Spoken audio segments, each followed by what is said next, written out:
So with all the wasps going on right now, this time of year, I've been thinking about these little critters a bit, and watching them a bit. And I've been thinking about how they spend all their time dealing with their physical requisites, and of us just obtaining food and water, um, building and guarding their nest, reproduction, which most of them don't participate in directly. They just guard and feed the queen and the larva. And some of them build these big, impressive nests that you don't want to walk right into, obviously, but they're impressive, and they only use them for a season, and then they're abandoned. And the workers, I was reading, the workers lived maybe 12 to 22 days, and the queen up to a year. And then they're on to their next life. Last year's nest is a little ghost town, and that they work so hard, all their lives to build and maintain and protect. And they create a lot of karma too. They kill a lot of insects. That's what they mostly eat. They kill a lot of other insects to feed their colony. And when they're up there, when they perceive some threat, they seem like they get very overcome with anger. And they don't seem to have had any opportunity to practice the Dharma and work towards liberation. And the animal realm is full of diverse variants of this. It's all about birth, aging, sickness, and death, with a lot of concern for eating, drinking, pooping, sleeping, working, reproducing, fight or flight, or what, so on. And maybe some species have a little time to goof off and play, or maybe some have servitude and extreme hardships that they have to deal with, and no opportunity to practice the Dharma, and then on to the next life. I think about, there's a verse, I'm not sure where I found that verse, but there's one line out of this verse that says, so much of what we do is like housekeeping in a dream, which I really relate to, because I had a dream one time that I was cleaning my camper shell I lived in out, and it was a mess, and I just woke myself up. I'm like, this is a dream. Why are you getting all anxious about it? But that's how life can pass, and so there's a similarity in our lives sometimes that way. So in general, beings of the six realms can only, in general, perceive those in the same realm. With the exception of the humans in the animal realm, we perceive each other quite readily. And on a physical level, and from a scientific point of view, we are animals. We're mammals, so we're animals. So what is it that sets us apart from animals, such that the Buddhists classify us as a separate realm, or more accurately, a separate type of rebirth, because we're still all in the desire realm? We have a different cognitive ability that separates us out, and we have the ability to learn and practice the Dharma and make spiritual progress in this life. And this, along with some other very important conditions, such as having the opportunity to encounter and meet the Dharma, and this is what makes a human life a precious human life. And so, if we don't use our life in this way, then if we just are concerned with the 8 worldly concerns, then we might as well have been born a wasp or a cow, So, if we simply use our life to meet our physical needs and attempt to fulfill our sensual, sense-based desires, then we might as well have been born as an animal. So if we use our human intellect to become aware of what's going on in our mind and to work with abandoning non-virtue and cultivating virtue, then we can really make even the most mundane tasks in this life of importance if we try and use each moment to do that. Around here, we can, I know we can often have the feeling that, oh, I do so much offering service. When do I have time to practice the Dharma, you know?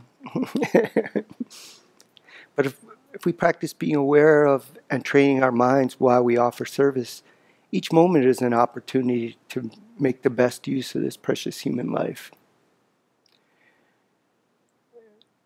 I often find myself getting caught up in getting my tasks done and not being really watching my energy and my mind. And then if I become aware of that, I can stop and reset. But even becoming aware of that is watching the mind. And then I need to remind myself, you know, the task I'm working on is not as important as the mind that I am, how my mind is while I'm doing it. And being aware of that is very important. That's cultivating our mind is the Dharma practice, whether we're on the cushion or whether we're cooking, cleaning a toilet, fixing a car, working on the database. It's what's going on with our mind. And so being aware of our body and its movements is a good practice. It can help us to train in awareness, so then we can apply that awareness to being aware of our mind, which is really what mindfulness is about. Being aware of our mind and whether our mind is with is focused on our values and the things that we want to learn and cultivate, like compassion and love.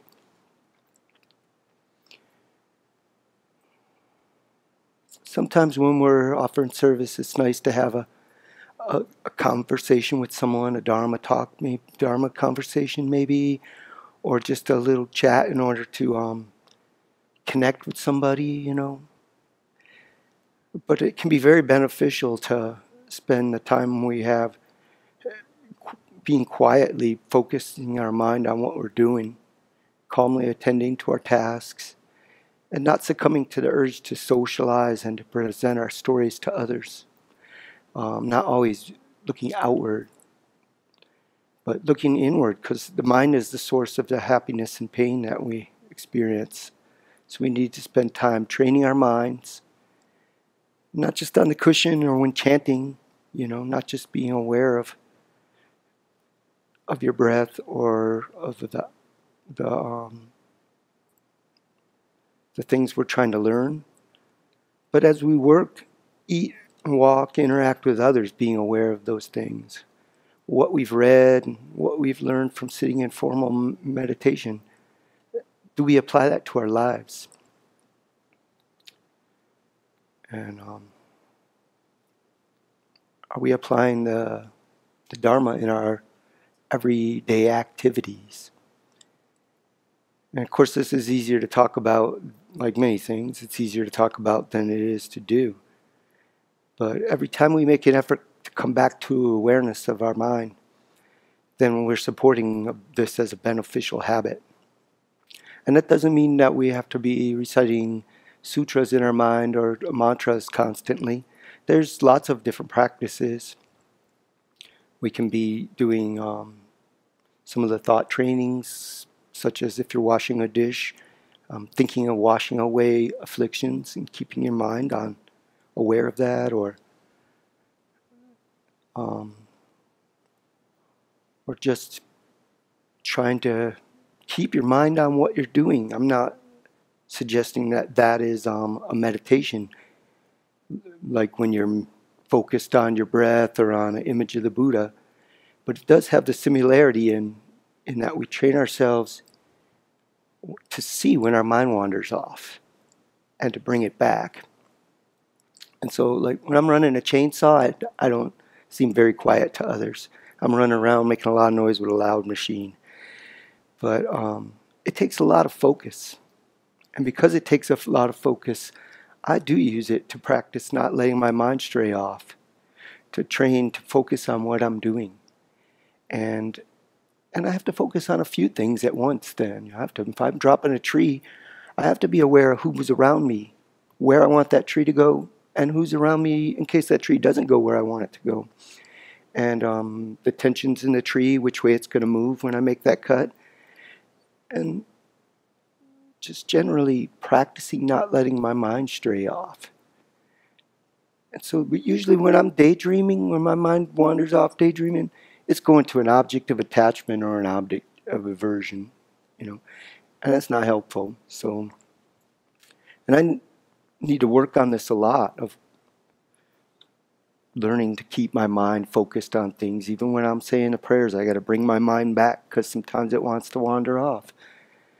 But I'm very encouraged with the tiny bits of progress I have made in the last few years.